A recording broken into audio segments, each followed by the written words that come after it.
Assalamualaikum warahmatullahi wabarakatuh. Sahabat Kisah dan Hikmah, jumpa lagi dengan channel Kisah dan Hikmah, channel yang berisi tentang kisah yang syarat akan hikmah. Kali ini ada kisah romantisme Nabi Muhammad bersama Ummahatul Mukminin. Namun sebelumnya, jangan lupa like, komen, dan subscribe untuk mendapatkan kisah terbaru dari channel Kisah dan Hikmah.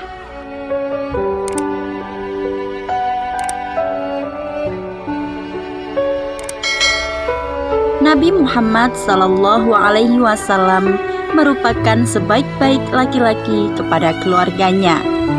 Beliau memiliki beragam kisah romantis kepada istri-istrinya. Bersama Sayyidah Khadijah binti Khuwailid, yakni istri pertama, beliau melalui suka duka hingga diangkat menjadi Rasul. Salah satunya ketika Rasulullah menerima wahyu surah Al-Mudaththir. Saat itu badan beliau menggigil di atas ranjang.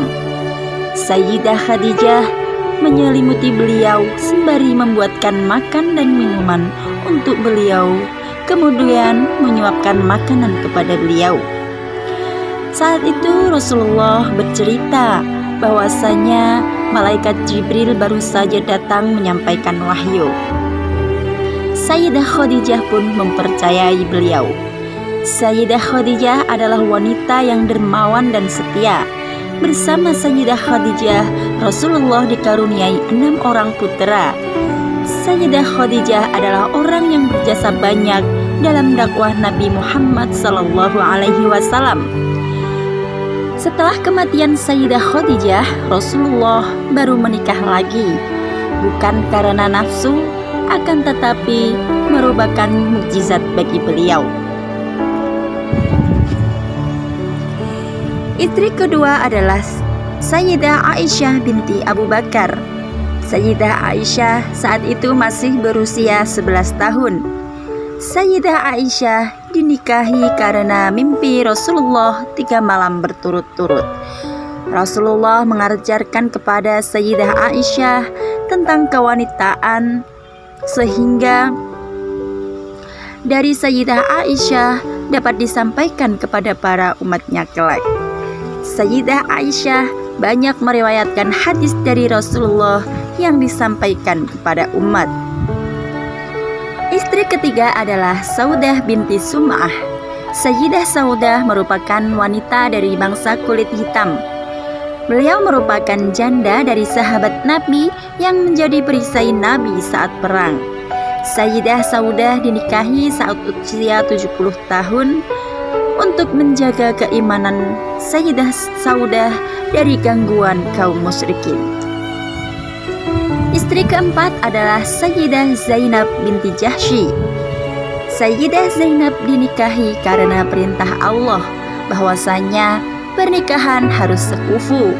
Sayyidah Zainab adalah mantan istri anak angkatnya Rasulullah, yakni Zaid bin Harithah. Oleh karena anak angkat tidak bisa dijadikan anak kandung secara nasab, maka istrinya tetap bukan mahram untuk ayah angkatnya, maka boleh dinikahi. Istri kelima adalah Ummu Salamah. Sayyidah Ummu Salamah merupakan putri bibi Nabi, seorang janda yang pandai berpidato dan mengajar. Allah memerintahkan untuk menikahinya untuk membantu dakwah Rasulullah. Istri keenam adalah Ummu Habibah. Sayyidah Ummu Habibah merupakan mantan istri Ubaidillah bin Jahsy. Mereka bercerai karena suaminya pindah agama menjadi Nasrani. Allah memerintahkan menikahinya untuk menjaga keimanan Sayyidah Ummu Habibah agar tidak murtad.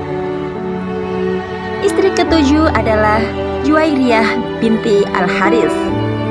Sayyidah Juwairiyah merupakan tawaran perang, tidak memiliki sanak saudara, dan memiliki 17 orang anak dari pernikahan yang pertama.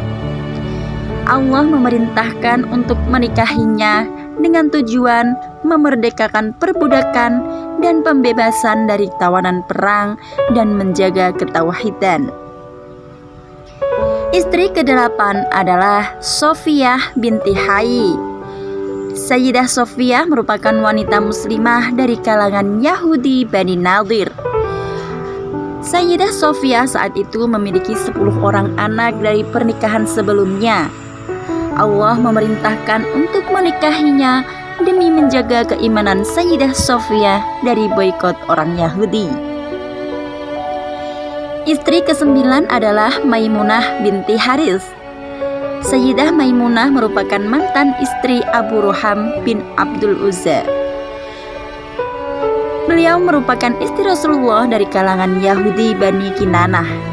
Allah memerintahkan menikah dengannya untuk menjaga dan mengembangkan dakwah di kalangan Yahudi. Istri ke-10 adalah Zainab binti Khuzaimah. Sayyidah Zainab binti Khuzaimah merupakan seorang janda yang banyak anak yatim dan orang lemah di rumahnya, mendapat gelar ibu para masakin. Allah memerintahkan untuk menikahinya untuk bersama-sama menyantuni anak yatim dan orang lemah. Istri ke-11 adalah Mari'ah Al-Qibtiyah. Sayyidah Mari'ah merupakan seorang budak yang dihadiahkan oleh Raja Muqawqis dari Mesir. Allah memerintahkan untuk menikahinya untuk memerdekakan kebudakan dan menjaga keimanan Mari'ah. Bersama Sayyidah Mari'ah, Rasulullah memiliki seorang putra, yakni Ibrahim. Istri ke-12 adalah Hafsah binti Umar. Sayyidah Hafsah merupakan janda dari Hunais bin Khuzafah yang meninggal dalam perang Uhud. Allah memerintahkan untuk menikahinya karena Sayyidah Hafsah merupakan wanita pertama yang hafal Al-Quran sehingga bisa menjaga keautentikan Al-Quran. Sahabat, kisah dan hikmah dari kisah tersebut menunjukkan bahwa Rasulullah Shallallahu Alaihi Wasallam menikah tidak berdasarkan untuk menuruti hawa nafsu, akan tetapi semua itu didasarkan oleh perintah Allah Subhanahu wa Ta'ala. Demikian kisah romantisme Nabi bersama Ummahatul Mukminin. Semoga bermanfaat bagi kita semua. Wassalamualaikum warahmatullahi wabarakatuh.